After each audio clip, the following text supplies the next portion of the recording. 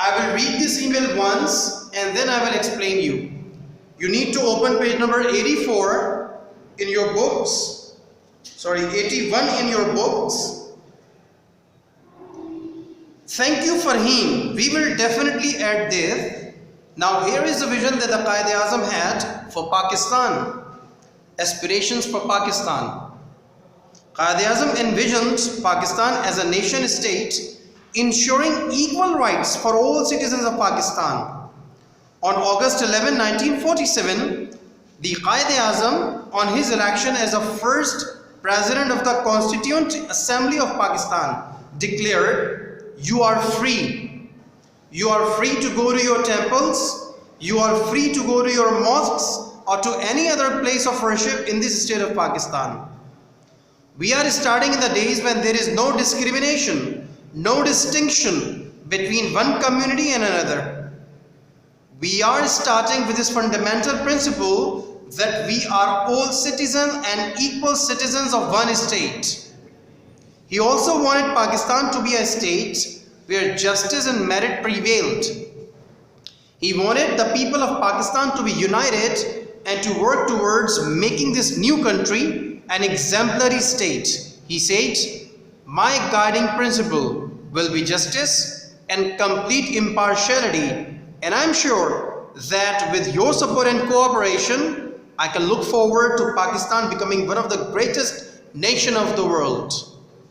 Alas, this great leader had to leave this world before he could transform his ideals into practical steps.